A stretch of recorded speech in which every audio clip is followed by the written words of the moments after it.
What's going on, everybody? This is John J Gaming on the mic here, coming at you with a brand new episode of the NCSL here on the College Football Revamp. And welcome back to the premier sim league on College Football Revamp as well. We're in week number 3 of our inaugural season, and as we get to a point where the regular season is really starting to heat up, we're really starting to get to the point where we're going to see some high key matchups. We got multiple top 25 games, including Penn State and Washington playing against each other later in this episode. We're also going to see some other intriguing matchups as well, so it's not just going to be Penn State and the University of Washington going at it, as we have 16 nationally televised games here in this episode, and we will see all of those televised games as well that are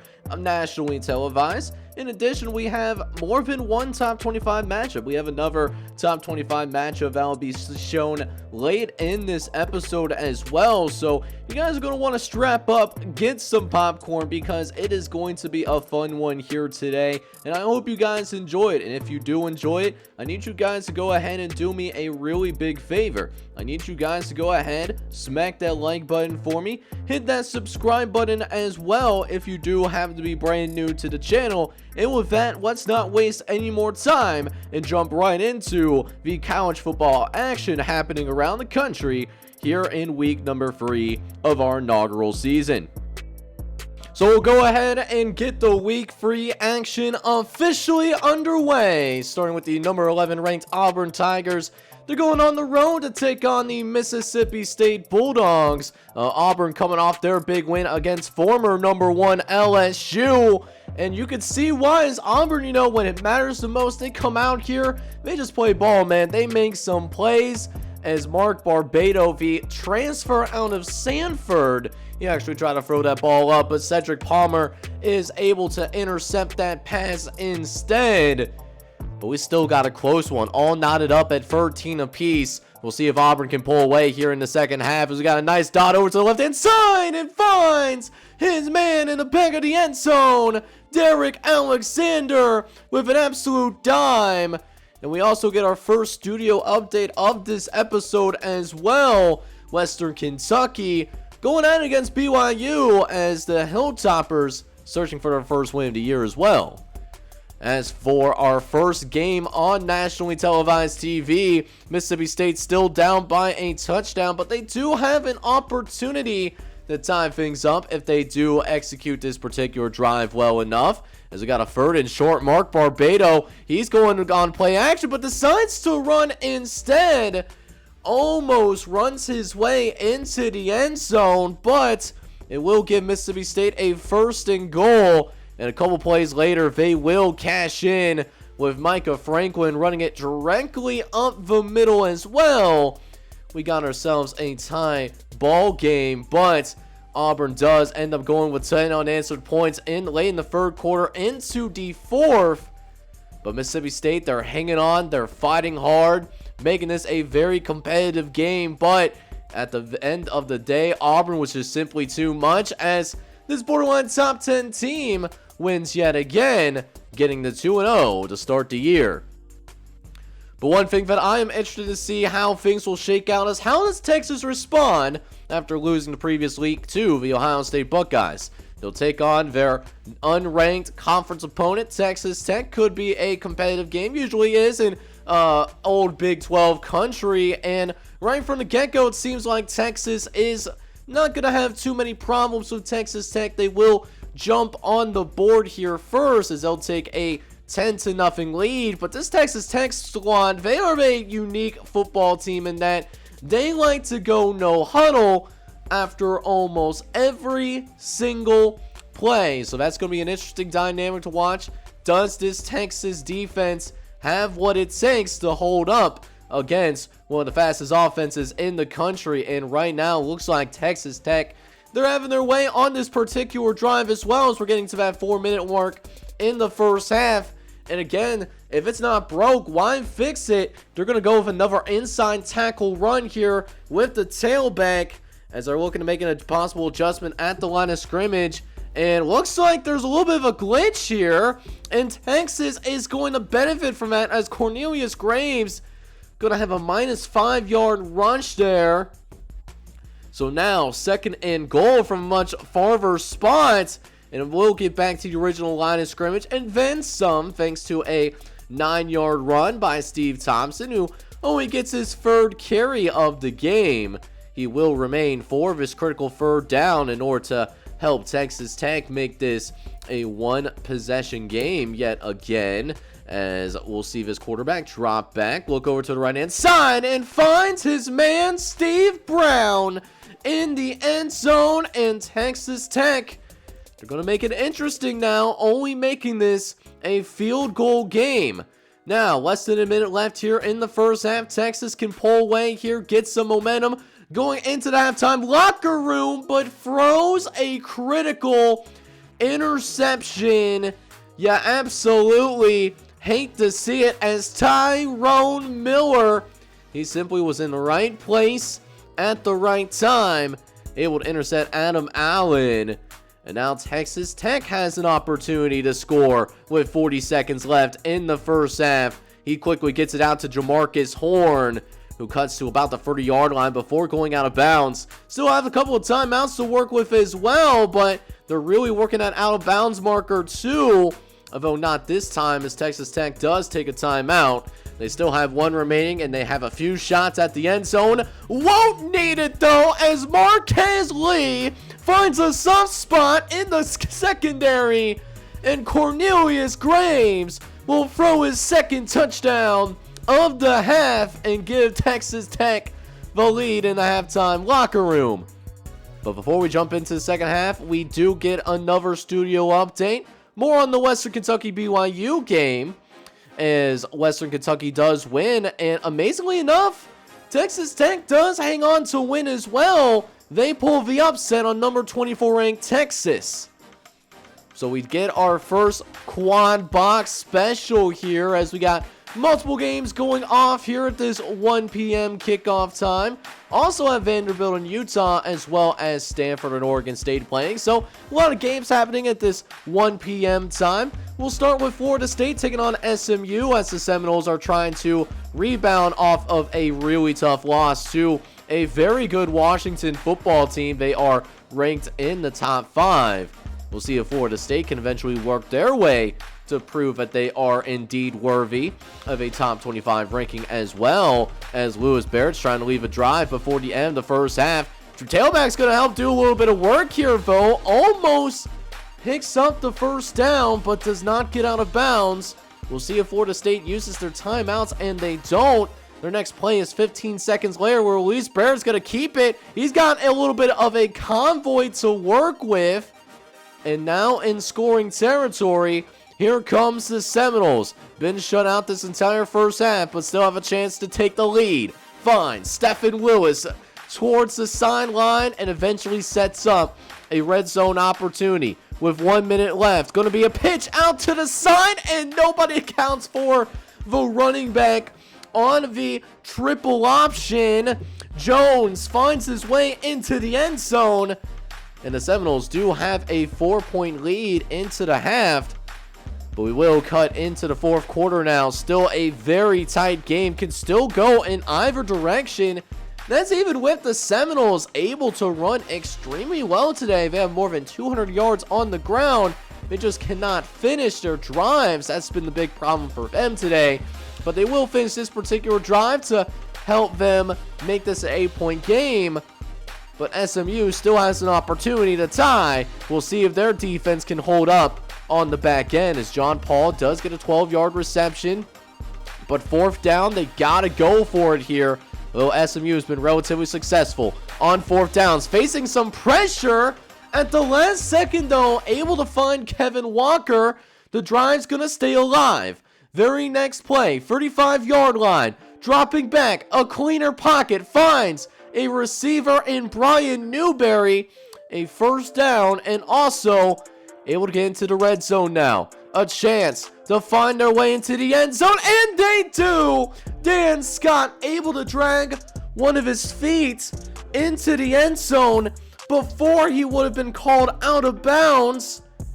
All they gotta do now, get this 2-point conversion, and we might be talking about overtime now. What does SMU decide to do? They're gonna try to go for a run, but Florida State's defense, it holds.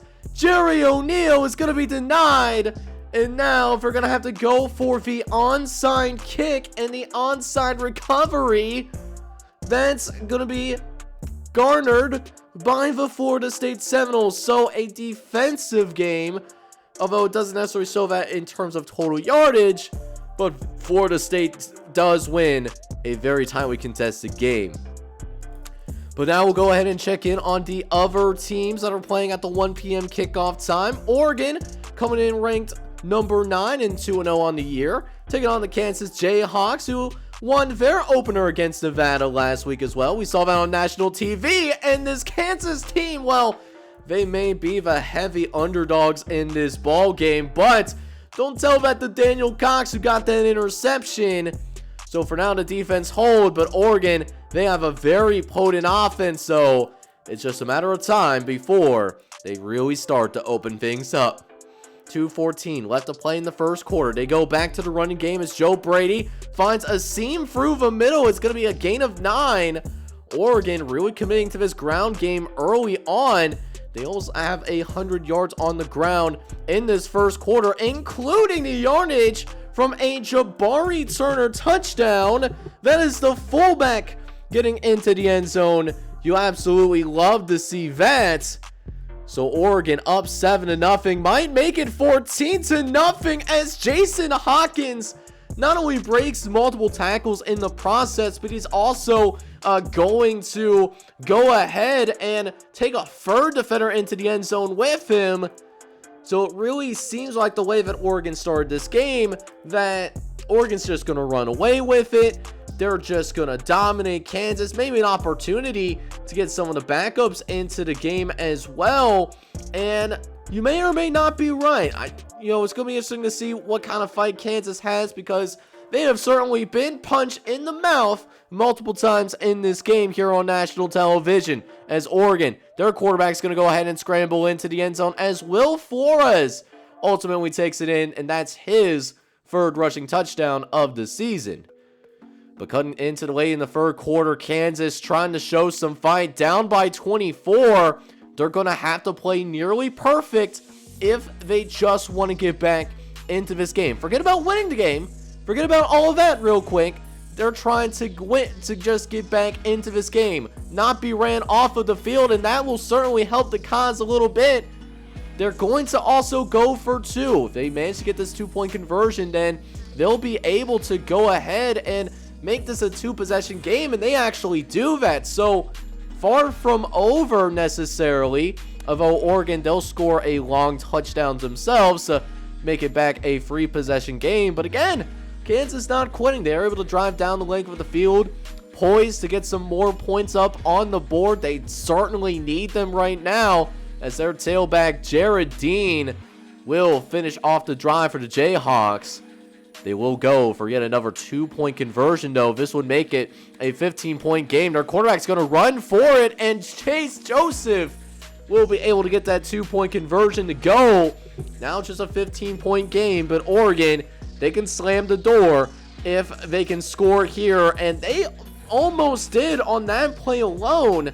Jeff Brady had a 7-yard rush, as Brady's been having a wonderful day, 200 yards on the ground, but they use him as a decoy. He actually blocks in the backfield. Instead, Jason Hawkins gets his second receiving touchdown of the ball game.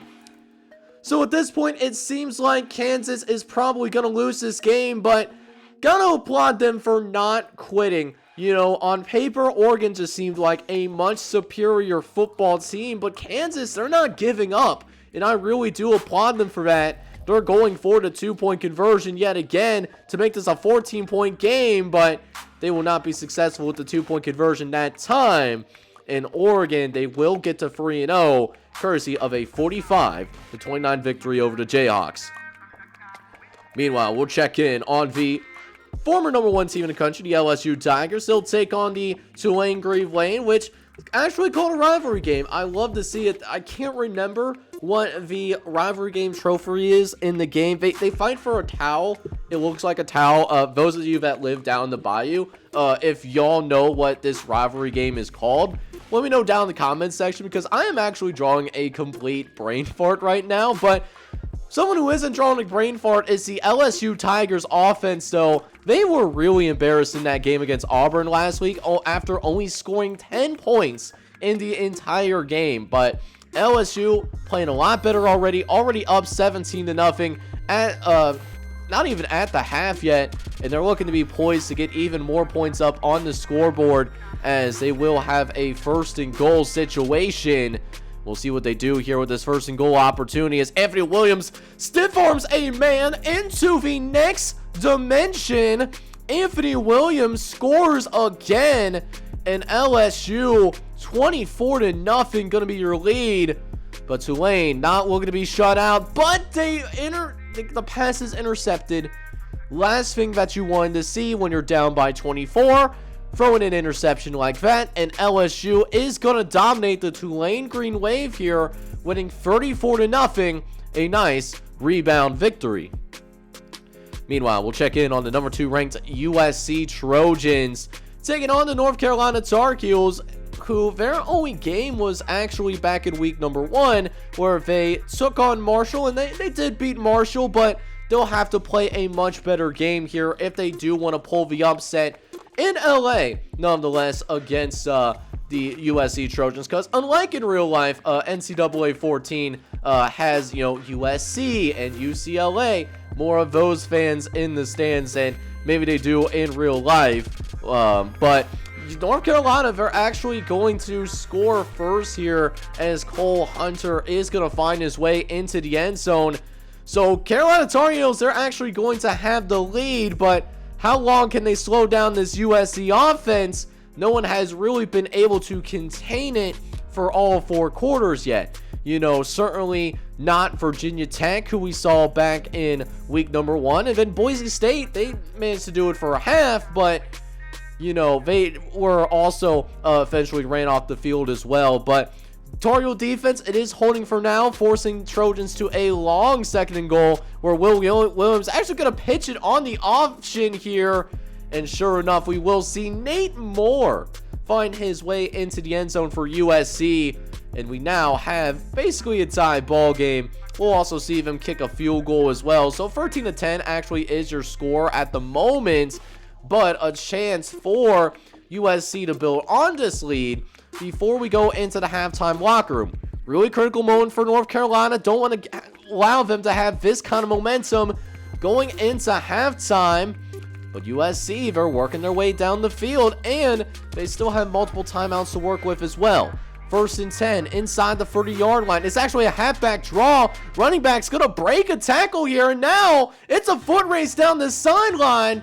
Nick Richards eventually gets cut down at about the 10-yard line, but it's going to be essentially 1st and goal, as you can't really see that yellow marker. And Will Williams will finish the drive. Great drive as well to finish the first half, as Warren Williams really planned that drive perfectly. And USC, they will have a 10-point lead in the second half, and they also get the ball to start this second half as well. Jason Clayton, he's going to make a catch here for 10 yards. He's now over 100 yards receiving on the day, but they do not award him with a first down, as dropping back the pass, looking over to the right-hand side, and it's a dime to Ryan Burley. Get your change jar out, because that was a phenomenal throw, as USC really starting to pull away, but North Carolina seeking to score, make this a 2-score game, but 3rd and goal nonetheless. Dropping back, USC, they bring the blitz, and it's going to be considered a fumble. The ball is recovered by one of the USC linemen. Are we actually going to see a big boy touchdown? Yes, we will. That's going to be a 90-yard fumble recovery for a touchdown, and USC, they're going to win big once again. They win by a final score of 36-10. Great win again by USC. Meanwhile, we'll check in on the Vanderbilt Commodores taking on the Utah Utes, who are ranked number 21 in the country. Could be a blowout. Could potentially be a blowout. Vanderbilt, not very good, either in real life or in this college football universe that we got going on right now, as Utah does manage to take a lead after they do successfully get a field goal up on the scoreboard. But that being said, this was not a very high-scoring first half at all. We actually have to wait till late in the third quarter before we see our next red zone opportunity. And Utah does take advantage, so maybe this is the time where we see them start to pull away as we're in the fourth quarter, up by 2 scores. Great job able to get away from some defenders, as Lily Bradford also managing to go ahead and picking up that first down as well, as it leads to yet another first and goal opportunity. Bradford's going to hand it off to his tailback, who's already got a score in this one. Jeremy Steffens looking to make it double trouble. We'll see if they go back to him, although he looks like he is getting a breather. So, new set of cats on the field, as Matt Gaver is actually going to siphon a touchdown away from Stephen Rogers, as Utah building upon their lead even more so, 30-9. So we'll take this time to get a studio update now, as San Diego State beats West Virginia, a former top 25 team, not starting off so well. We're back to our game, though, as Vanderbilt's going to try to mount a comeback here, still down by 3 scores. That throw will certainly help them. Be interesting to see if they start thinking about going into a no-huddle offense. They don't do that. They go into their goal line set, and they will score on the goal line set. Nathan Frond getting the touchdown, as after the extra point, they will make this just a 2-score game. Very important, though, that they get some touchdowns the rest of the way, because field goals are not going to help them, and we're only got a couple minutes left in this game. Very little margin of error for Vanderbilt, as quarterback's going to throw over to the left-hand side, finds Steve Grover into the end zone. That's a touchdown for Vanderbilt.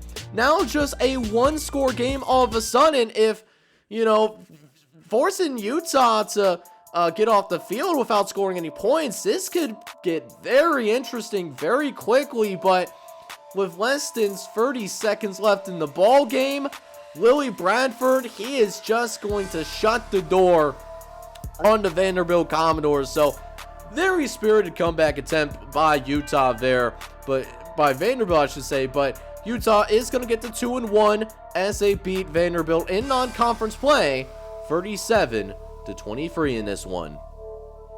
As now we check in on the Oregon State Beavers, who are not ranked as of right now, but they are 2-0 and could get there if they handle their business against Stanford. But Stanford, they might have some other plans here, as they're still looking for their very first win of this football season, this inaugural season of the NCSL. He will find his tight ends, able to drag a couple of defenders. Ron Massey able to pick up a few yards there, but it's still going to be third down, though. Got to punch it into the end zone, essentially, and Stanford does. Matt Rouse will get the scoring start in this one, and Stanford still in this ball game. Second quarter, Oregon State does get 10 unanswered, but again, Rousey, he's going to find his receiver yet again, as Stanford takes the lead and with a chance to possibly take a lead into halftime. An interesting development here. See how Oregon State plays the next few plays. Gonna get it off to their receiver, who does pick up some more yards. They have a timeout too, so they have one more play before they have to heave it to the end zone if they choose to do that. Looks like they're going for that big play now, but it looks like Stanford is going to be all over that like cheese on macaroni noodles. And Joey Bryant getting that interception to help Stanford keep their lead, and they hold that lead throughout the second half. Nothing really crazy happening after that, but Oregon State will lose their first game of the season. As now we get a not a triple box, but a quadruple box thing going on here. We'll start with Michigan State taking on the Boise State Broncos. Boise State coming off that loss against the USC Trojans in the previous episode of gameplay, now having to go on the road, taking on Michigan State, who is 1-0 to start the season so far. We'll see if Michigan State can get to that 2-0 start that they're looking for. Last 45 seconds of the first half, though, this was really a sloppy first half. Neither offense really was able to get much of anything going, and that's exacerbated by Kirk Harris getting an interception. Look at the stats by Sam Jackson. It was not pretty, and Boise State has the lead. You know, it's been a rough game, but Boise State's offense been just a hair better. Not necessarily competent, as I would like to say, but they're doing better than the Michigan State offense, who still has not scored in this game yet. We'll see if they can finally get on the scoreboard here less than 3 minutes, and they do, finding Matt Lewis in the end zone there. Sam Jackson finally leading this offense down the field, still down by 6, and that is as close as they do end up getting, as Boise State, they do end up winning a very sloppy game. Meanwhile, for the Tennessee Volunteers, now ranked number 12 in the country, they're taking on Northwestern. And Tennessee, you know, they had this nice little advantage early, up by 2 scores, but that interception that Will Thompson had, Northwestern's going to pull the upset. That might be the turnaround point, as now they can get down the field. This is a 1-score game. Northwestern inside the 5-yard line. Eric Johnson just made it a 1st and goal opportunity. Couple plays later, Northwestern, they choose to throw it down by the end zone, and it actually works. Tytus Dunbar leading that touchdown drive, but they actually try for the extra point. They missed the extra point, so you hate to see it, but Northwestern, they will take the lead as Tennessee trying to be a little bit more aggressive before we go into halftime. And it backfires just horribly, as we got Brent McCoy able to intercept that pass and take it back to the crib as well. Northwestern do going for that extra point and actually hitting it this time. But we do see Tennessee, they will jump back ahead. Still a very close game. I thought this was also going to be where Tennessee was going to pull away. Does not happen. Still could go either way. They're going to go for the 2-point conversion as well, and they are successful with it. So Northwestern's kicker, who has been a little shaky, has missed an extra point already. Got to make an extra point if Northwestern wants to take the lead, and we're going to see if Northwestern can do that. Shane Doyle able to get that 12-yard reception inside the 1-yard line. Thought that was going to be a touchdown. I was wrong, but you know who's not going to make this non-controversial? Eric Johnson. Tie ball game now, but an extra point was missed. So 22-all here late in the 4th quarter, and Northwestern again driving in spite of the problems that they've had in special teams, considering what's been going on with their kicker. And Eric Johnson with his biggest run of the day, 23 yards. Northwestern has a real shot of pulling the upset against the number 12 team in the nation. Later on in the drive, they go back to the ground game, cuts it upfield for a minute, able to get away from some defenders, and Maurice Lucas down at the 1-yard line, a chance to win this game. Looking over to the left-hand side, finds Eric Johnson in the end zone. Touchdown, Northwestern. And they might stun the Tennessee Volunteers. And they do just that. Northwestern stuns the number 12 team in the nation, 29-22. What an exciting game. Meanwhile, we check in on the battle for the Governor's Cup, featuring 2 of the top programs in the state of Kentucky. That's Louisville and the University of Kentucky, but neither team really having that standout season, particularly Kentucky, seeing them lose big against Penn State and then also lose to West Virginia, which West Virginia is not really that good of a team themselves, but you know, Louisville, they're trying to get to 2-1 meanwhile, and also win that Governor's Cup trophy right in front of this Lexington, Kentucky fan base. They do have a chance to take the lead here and finally get a touchdown. Neither team really necessarily able to do that so far, but Ryan Lucas will get that touchdown run, will make it a 13-6 game. However, Kentucky has a chance to tie, and they might do just that. Able to get it out to their guy as Boyd Pollard is going to be marked down at the 1-yard line. but should be easy to run it in. No, they pass it, although they still find Justin Terry in the end zone. Touchdown, Wildcats. As we take a break from the Governor's Cup to check in on this studio update, New Mexico, they have a lead against Baylor, so that's something to possibly watch out for there. Possible upset alert. Baylor is ranked number 19 in the country. But going back to our game for the Battle of the Governor's Cup, we got a throw over to the left-hand side, and the receiver was open. That receiver was indeed open, but just threw that ball a little bit too late as Desi Everett, he was waiting for it, he was watching, and he's going to react. So, and Kentucky now, chance to possibly take the lead, breaks the tackle. This is a foot race down the sideline, down at about the 25-yard line as Walter Thompson on the play action. It's a play action halfback screen. Usually don't see those work in the NCAA games, but it did that time. And Kentucky, they're cooking right now. They are absolutely cooking with some chance to put more points on the board before we go into halftime. Less than a minute left, though. Not a lot of room for error. Down the red zone and finds a wide but naked open Alfred Johnson into the end zone, and that will be a touchdown for the Kentucky Wildcats, who take a 20-13 lead into the half. So now we jump into that second half of action as Louisville wants to go ahead and try and tie things up. They want to do a screen of their own here. Breaks the tackle initially. Guy gets turned around, but able to find his directional sense eventually. Justin Cook, his third catch of the day, does end up going for a first down. Later on in the drive, though, looking over to the right-hand side, finds his slot receiver, Dan Washington, able to get an 11-yard reception out of that. And it makes this a much more manageable third and short. We'll see what Louisville decides to do here. It looks like it's going to be a run up the gut, breaks the tackle, and it's going to be in. Touchdown, Louisville, and it's all knotted up at 20 apiece now.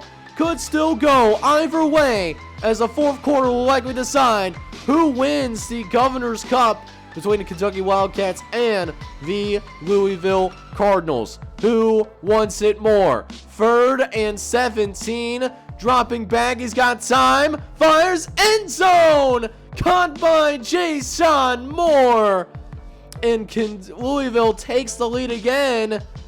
But we get yet another studio update. This time, it's Georgia State taking on Arizona, as the Georgia State football team looking for their second win of the season, up by 7 on the road as well against the Arizona Wildcats across the country. And it looks like that last touchdown that we saw against Louisville was indeed enough, though. They beat the Kentucky Wildcats 27-23. And now we check in on the Miami Hurricanes taking on the Florida Gators in conference play, and they are taking on for the rights of the Seminole War Canoe. But before we dive more into the action, we do get another studio update, though, from Baylor in New Mexico. New Mexico was in the lead early on, but Baylor, they do end up reestablishing that game midway through the second quarter. Meanwhile, Miami looking to really distance themselves from Florida. It's been a tight game all game long, but they have a chance to have their biggest lead of the day so far. 2nd and short, Miami. They've ran the ball extremely well today, and that is going to continue as Jeff Sanders finds his way into the end zone, now making it 23-9 in the fourth quarter. Florida looking to rally. They've had their opportunities in the red zone. There's been 3 separate opportunities. This running back gets back up somehow. Mike Joseph just never quit on that play, and the refs never blew it dead either. So, I mean, there's that as well. Should he have been down? Maybe, but even with that little stroke of luck, they get unlucky very quickly as the true freshman Stanley Jones gets the fumble recovery, and now Miami might be dropping that finisher. They got that field goal, making it 26-9. As now Florida, they have to go for it on 4th down, but not doing themselves any favors either. 3rd and 17. That's how far they're backed up. Miami dropping the blitz, but Matthew Adams gets open in the back end. Don't know how he gets open like that, but do have some other results here. Baylor able to win, as does Georgia State.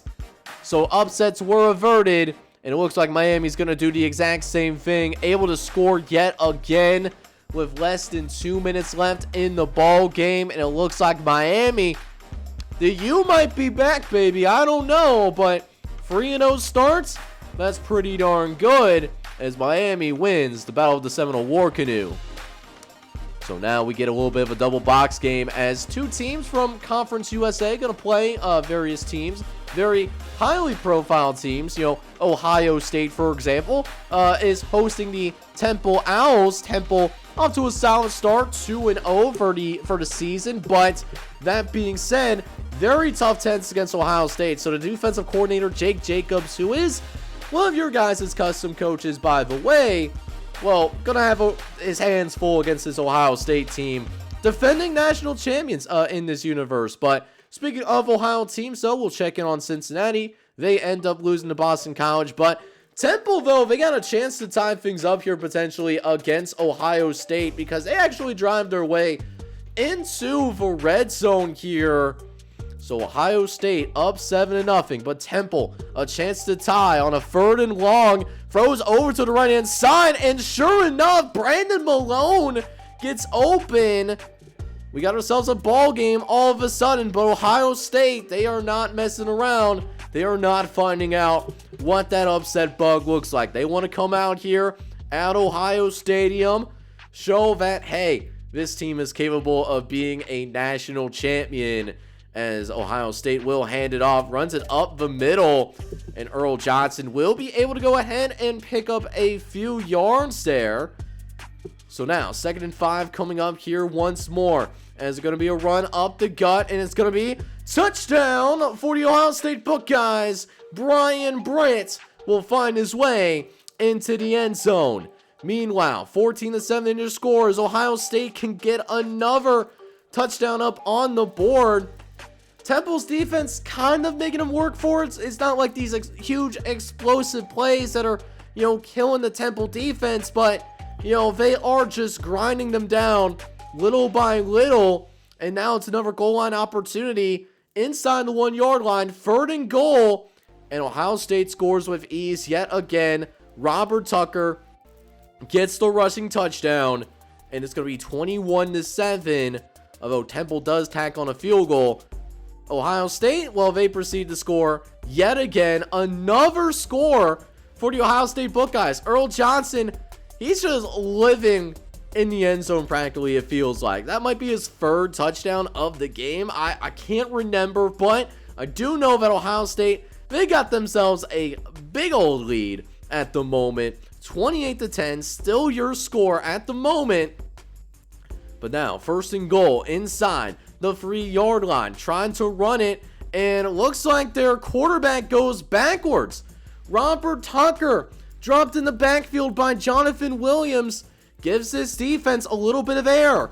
3rd and goal, though, all that air and then some, all gone, and Ohio State, they do what they're supposed to do, take care of business against Temple, as the Buckeyes do end up winning 38-13 in this one. But we do get, in my opinion, what is a top 25 matchup. This is the game of the week, in my opinion. They went down to Miami, maybe because the weather's a little bit better, but this is the matchup that I was absolutely most excited about. Penn State and Washington, two teams that have actually been rolling thus far, and Penn State's defense, they are going to roll, as Penn State is going to get all the way into the end zone. No, they're going to be dropped down at the 1-yard line. So now, 1st and goal, following the fumble recovery, and Penn State, they are actually going to capitalize. So let's see how Washington ends up responding to that early adversity. Still down by a few points here, and look at this, Joe McDaniel, he is going to torch the entire Penn State defense on his way into the end zone. And just like that, the Washington Huskies, they will take the lead themselves. And they look like they could well be on their way to a potentially very impressive lead. Because after that fumble recovery, Washington, they cap off 17 unanswered points in that same quarter.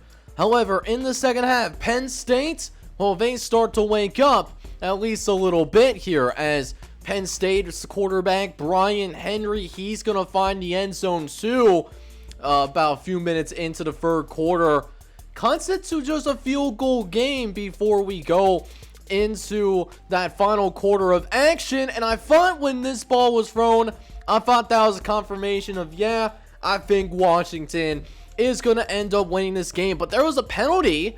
Wonder who that penalty is on. They're going to call it on Danny Davis, though, for offensive pass interference. So there was offensive pass interference, and not to mention, we also got to see them intercept the pass, right? But Washington cannot take advantage. And then on Penn State's next drive, they actually scored their quarterback again. Second rush touchdown of the day for Brian Henry, and that ends up being the ultimate difference. So it was Penn State who comes on the road and beats a number 6 ranked Washington squad. So we just have a couple more games left in this episode that I wanted to show you guys. First, I'm going to dive into the number 18 ranked Georgia Bulldogs. They're taking on a South Florida team that is 2-0. They are at home playing in Raymond James Stadium, or at least that's their current arrangements as of the installation of version 20.1 of the college football revamp. Not sure if they're actually still playing at Raymond James Stadium or if they have like an on-campus stadium. Hopefully that's reflected in a future update if they are actually not playing like off campus, right? But South Florida gets off to a really good start. Great start in this game, able to take a 10-0 lead. But before we jump into this game any further, we got a studio update here in the offense. In South Alabama, with a shocker, they beat Army 35-31 being your final score. So Army beating Missouri earlier this year when they were ranked. That script is officially flipped, so Army might be in danger of falling out of the top 25 completely. And then how about UNLV? Not only upsetting Iowa at home, but they put a 50-burger up on the Iowa Hawkeyes. UNLV wins 52-28, and then Louisiana Monroe, one of the two independent squads, they're 3-0 as well. But back to our game, though, South Florida still holding to a 7-point lead. Make that a 14er as Rufus Holmes is going to find the end zone. Touchdown, Bulls. They're not bowling around. And speaking of not messing around, California doing the same thing. They beat Colorado State at home in this studio update 42-21 as the California Bears, they're now 3-0, and a team that might be a sleeper to make some noise on the national stage.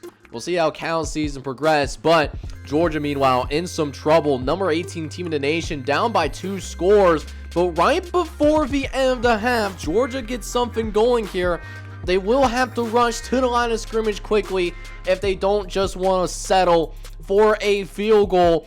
They will get the snap off with 8 seconds left. Fires towards the end zone, and Zach Grigsby is there to receive the pass in the back of the end zone. And that's really big too, because Georgia just made this just a 1-possession game and allows the Bulldogs to get right back into it. Maybe start taking some of this crowd noise out of the equation. Listen, Georgia's, they got a chance to tie things up midway through the third quarter. Quarterback, tough as nails, stays on his feet and pitches it out to Adam Williams into the end zone. And all of a sudden, we got a tie ball game. Jumping into the fourth quarter, and it looks like Georgia looking to seize control, and they are just seizing control in South Florida. South Florida, they might have had the flashy start, but Georgia grinding them down throughout the fourth quarter game, and with less than 2 minutes left, they can really put a dagger in here right now, and they do, as Dan Jones scores in the end zone for the Georgia Bulldogs. It's kind of the same script that we saw in that Coastal Carolina game in week number 1. Georgia winning 34-24 on the road, giving Southern Florida's first loss of the year. But we got another top 25 matchup, which originally was not on national TV. This, according to the game, was not a nationally televised game, which normally I would just show the national TV games because obviously I'm not going to show every single game that's happening on a week-to-week basis. The episodes would be just way too long, and it would just take forever. But this was just a regionally televised game, and you know, I came in, you know, I used my executive commissioner powers because we got to see these top 25 matchups, especially Charlotte, who's a smaller program, maybe not as well-known program. They actually just recently came up to the FBS ranks, right? They are a newer program compared to Missouri, who done seen some things in the history of college football, right? But very close game here initially, as Missouri's fullback Kyle Mitchell runs off a 30-yard touchdown. How about them apples? Missouri gets the touchdown with their fullback, but misses the extra point. But Charlotte might take this all the way back to the crib, but their DB cuts towards the quarterback. Like, what are you doing? You literally had a chance to score a touchdown. Hopefully that doesn't haunt them.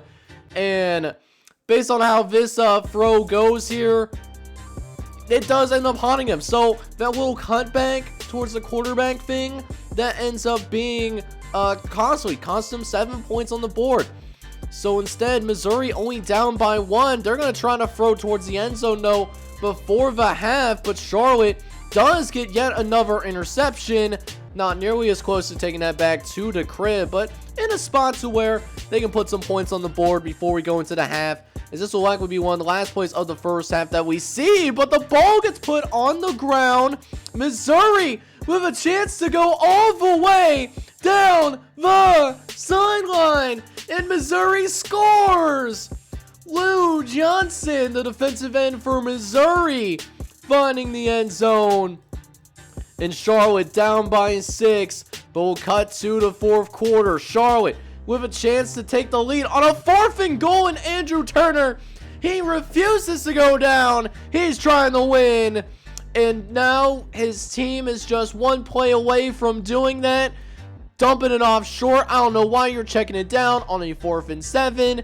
It is what it is, though, and Charlotte wins a close one, 14-13, making some noise on the national level.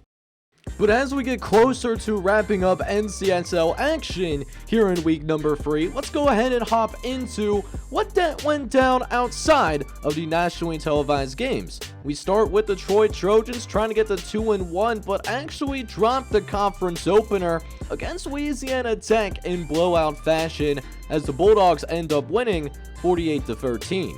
As for Ole Miss, in their wins, they continue to be dominant in their wins, blowing the doors off of Old Dominion 68-14. It was never close. As for UCLA, they now get to 3-0 on the season as they beat Georgia Southern 35-21, the Bruins number 4 in the country. For the Arkansas Razorbacks, they will also improve to 2-1 in conference play as they take down the Memphis Tigers 42-7 in a non-competitive conference game. As for NC State, they do finally get their very first win of the entire season. They had to do it against an FCS opponent, though, as the Wolfpack win by 31 points. However, in a shocking result, not only does UNLV upset the Iowa Hawkeyes, but UNLV also puts up a 50-burger in the process. They win 52-28, and the result was so bad that it kicks Iowa out of the top 25 completely. As for the Nebraska Cornhuskers, they get themselves back into the top 25 because they didn't fall into the trap of playing with their food. They beat the Rice Owls, who are still searching for their first win of the year, 42-28. And to wrap out some of these schedules, or some of the scores from around the NCSL here in week number 3, how about Arkansas State? Now 3-0 after a 31-21 victory over the Alabama Crimson Tide. The Red Wolves get into the top 25 because of it, now coming in at number 20 in the country. So with that being said, this is what the top 25 polls are now looking like at the end of week number 3. And here we are noticing not a lot of changes. USC and Ohio State are still at the top. Do have some changes though. Penn State moves up a couple of spots after a 4-point win over Washington. They actually leapfrog UCLA. Seeing some other minor movements as well, so not really a lot of change in the top 10, but Washington is no longer considered a top 10 team now that they did end up losing to the Washington Huskers, and now they got to go on the road and take on USC in the next episode. That being said, looking for other changes such as Notre Dame, they move up a couple of spots even though they were on bye. Georgia moves up 4 spots after a comeback win over Southern Florida. They actually will take on Miami. Baylor moves up 4 spots as well. They'll take on Texas Tech on the road. Should be an exciting matchup there. Cal moves up 4 after a 3-touchdown win over Colorado State. Utah moves up 4. We saw them play against Vanderbilt. Alabama, however, moves down 4 spots, but they'll take on the Raging Cajuns. And rounding out your top 25, we have Arkansas at 19. Arkansas State at number 20, so we'll have a little in-state battle in the next episode as well. Charlotte, who moves up 4. Texas Tech, who jumps into the top 25. Nebraska is in here as well. And then we have Army at 24. And the Tennessee Volunteers, who are barely hanging on at number 25 in the country. But in spite of what we saw in today's action, we don't see a ton of movement in the Heisman Trophy race. Justin Triplett is still on top, but he was not very impressive in this game. He only had 25 yards rushing, so I'm surprised he's still considered a Heisman frontrunner. However, we do have some movements, such as Jeff Sanders, who's now at number 2. Kyle Walker, the senior quarterback out of Navy, falls to number 3. Will Forrest, the senior quarterback out of Oregon, he's now at number 4. And then Warren Williams actually falls down to number 5, even though he had a pretty good performance himself in the game against North Carolina. And then finally, for your players of the week, for the defensive side of the ball, that'll be awarded to the junior redshirt on the defensive line. That is Preston Scales. Preston Scales in that nationally televised game against Florida for the Seminole War Canoe. He had double-digit tackles in the game, but not only that, he was just a great impact guy. Had 4 TFLs, multiple sacks, and forced a fumble as Miami Hurricanes are now 3-0 on the season.